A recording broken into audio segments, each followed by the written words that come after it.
The Pentagon has named the investigation into the terrorist attacks Pent Bomb. PEN is short for Pentagon. The two T's stand for the Twin Towers of the World Trade Center, and BOMB, B-O-M, stands for the hijacked planes that were essentially used as bombs. And the investigation into Tuesday's attacks is moving into high gear today. Authorities have arrested one man and detained two others for questioning. They think that all three may have important information. We're going to get the latest from NBC's Pete Williams, who's in Denver this morning. Pete, good morning. Matt, good morning to you. That man arrested when he had false identification in New York. Authorities not satisfied with his answer, so they're holding him as a material witness. But as for what federal officials consider one of their hottest leads, it's the detention of two other men stopped on a train. Investigators believe they may have important information about the terrorist support network. Senior officials now say the FBI is very eager to find out exactly what the two men were up to when they were detained Wednesday on an Amtrak train in Texas. Authorities say the two, Ayub Khan and Mohammed Azmath, boarded an airplane in Newark on Tuesday, the day of the suicide plane attacks, bound for San Antonio, getting off the plane when it was grounded by the FAA in St. Louis. They then boarded an Amtrak train but were detained in Texas after getting into an argument during the train ride. Federal agents say the two were carrying box-cutting knives, similar to the ones the FBI says were used by the hijackers to intimidate passengers. Investigators have been questioning the men in Texas, saying they've been somewhat cooperative. Not saying that they weren't cooperative. We talked to them, of course.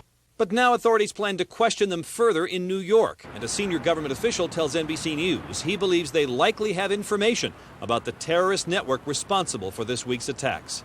The FBI is also circulating a list of more than 100 names of suspected associates of the hijackers and people who authorities believe may have useful information. But so far, no one is accused of being in on the attack. If we believe that there's somebody in the United States who is associated with this conspiracy and we had evidence upon which to base a charge, we would have and would level that charge.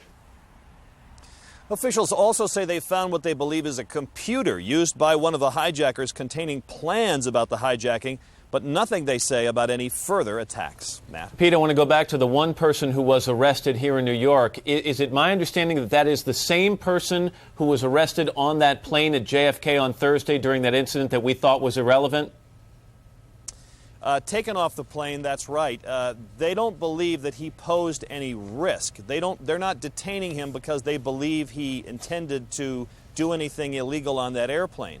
The reason is they still are not satisfied with his explanation about why he was getting on the plane. The problem with his identification papers doesn't add up, and they are not at all satisfied with the answers he's giving investigators. So that's why they're holding him on a material witness warrant.